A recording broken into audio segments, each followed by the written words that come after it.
Hi, I'm Martin. And I'm Bethany from 2ifoverland.com. We were originally doing a lot of stand-up paddleboard races, and we had a dog who subsequently, unfortunately, died. And we didn't want to stay in hotels, so we wanted a way to get around and be a sort of a self-contained mobile base camp. So we had a Sprinter van built out, and we took 2 or 3 months off every summer, and we traveled the country. And from that, it turned into, we love this lifestyle. Where do we want to live? We couldn't decide on the best place to live, but we decided that there were a lot of places that had a very best season. The idea of living on the road full-time became much more of a reality. In order to accomplish that, we needed a vehicle that was truly four-season and could take us to all the places that we wanted to go and play all the sports that we wanted to. So after hundreds of hours worth of homework, we realized that nobody makes a true four-season RV and no one makes a four-wheel drive RV. So we started back at the drawing board and we had to create our own. It's called an M1083, which is a 6x6, 5-ton military truck that has multiple applications. This was a gun truck and it probably had a surface-to-air missile battery because we've got 70,000-pound leaf springs on the back. The cabin was built by Global Expedition Vehicles. The reason why we chose a military truck is we wanted a vehicle that could go on any road, anytime, in any weather. So we started with 48-inch military tires, which are virtually bulletproof. We also have central tire inflation system that we can adjust air pressure from 20 to 75 pounds on the go. When you're looking at the box, this is our cabin. Our cabin ends right here, and all of the space back here, which is 4.5 by 8 by 6'7", is our sports garage.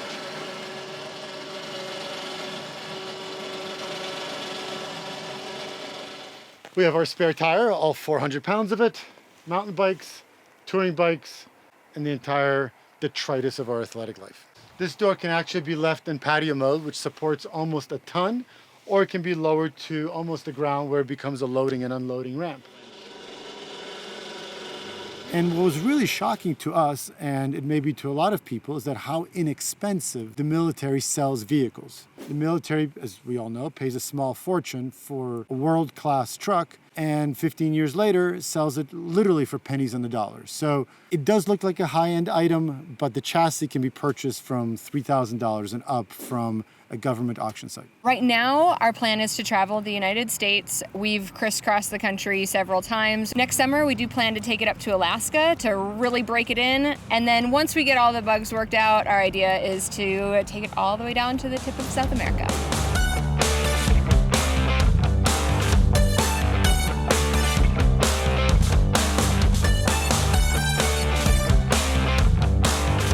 Well, welcome. You can see from the entry door that this cabin is well insulated. About 3 inches thick, and that goes all the way around this thing. It is also gasketed, so we are nice and tight inside. When you enter, you can see that it's a pretty simple design.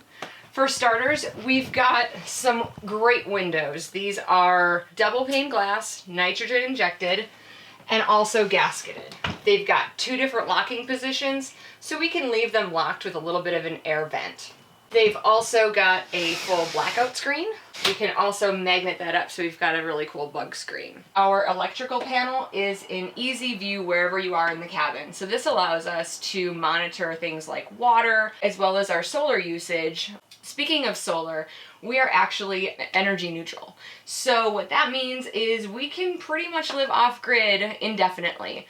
The only time that we need to run our 3.6 kilowatt generator is if we're running the air conditioner or if we want to run the dryer. This thing does have a washer and dryer on board. We've got our queen size bed, as you can see, and underneath that is where you can see a lot of storage. The exterior images of the truck, you saw 2 side doors. Those actually go all the way through, and underneath this is our 2 water tanks, which store 145 gallons of water, as well as 3 of our AGM batteries and all of our other mechanicals and electrical units. So in addition to being able to heat the cabin using reverse heat from the air conditioning unit, one of our bigger upgrades on this thing was hydronic heat, and that's really nice because not only does that heat the cabin, it can also preheat the engine in extreme cold conditions. Whenever the engine is running, we are actually getting hot water back here, which is great. When the sun is bright and we've got a full battery bank, we're actually just able to use an induction cooktop. But when those temperatures drop, we can use the diesel cooktop to not only heat the cabin, but make a meal using very little fuel. When we live in this thing full time, we tend to buy things in bulk and are able to store a lot of food and the things that we need for long trips when we may not get to a grocery store or farmer's market. On the opposite side of the cabin, we've got a nice little dinette.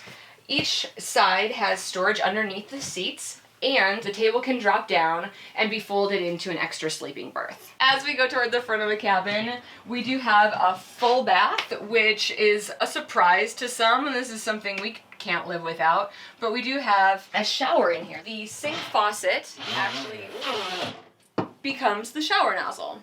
Across from the bathroom, we've got a Vitrifrigo refrigerator and freezer. It's very well insulated compared to the dorm style refrigerators that you see in a lot of RVs. Above that, we've got my favorite, a washer and dryer right on board.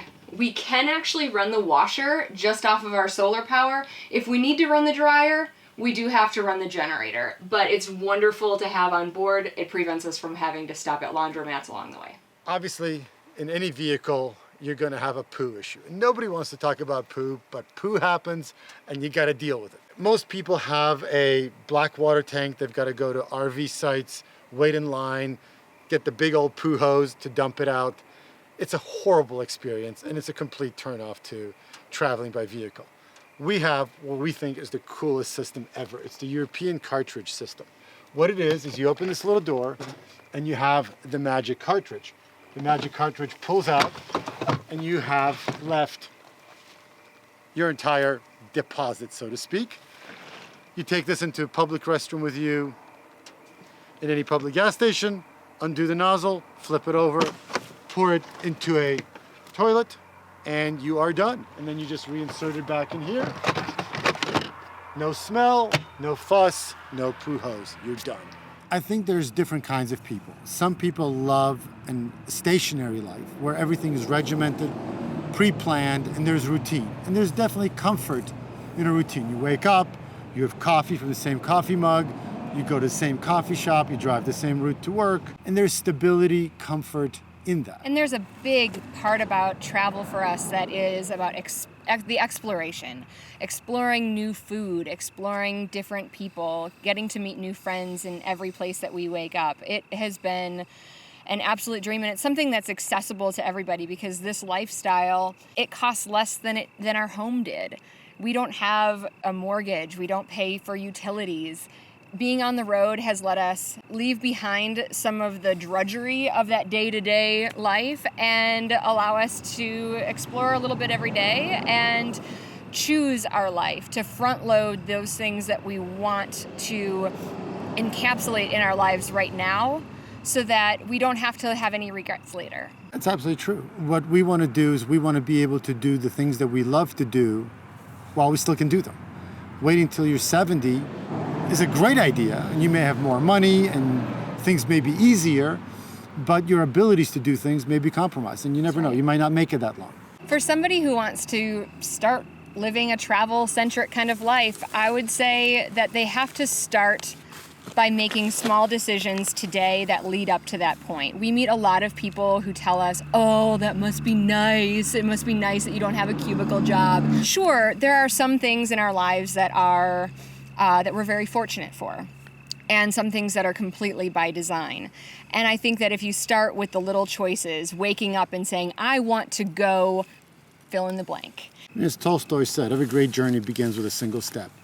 You have to make that commitment that Bethany was saying, is that if you say to yourself, I want to travel, well, that's the goal. Once you have a goal, you can develop a map to get you to that goal. And that means giving up some of these things which have become ordinary but are really unnecessary. Do you really need to go out and spend $5 at Starbucks? Do you really have to spend $150 a month on cable TV? On a day-to-day basis, it's nothing. But $120 a month is $1,400 a year. With interest, it's almost $20,000 in a decade. He's my nerd. Make some sacrifices. Ride your bike. Skip the coffee. Skip the lunch. Put that money aside. And through compounding, and we all know that money doubles every 10 years at 7% and every 7 years at 10%. If you're in your 20s, you can retire by 35 even if you're making $35,000, $40,000 a year, easily. Set a plan, set a goal. Don't fall into the golden handcuffs. I have lots of stuff. Now I've got to maintain it. I've got to repair it. Take that first step and live the life that most people dream about. And that's really attainable for anyone on any budget. Less is more. Less is definitely more.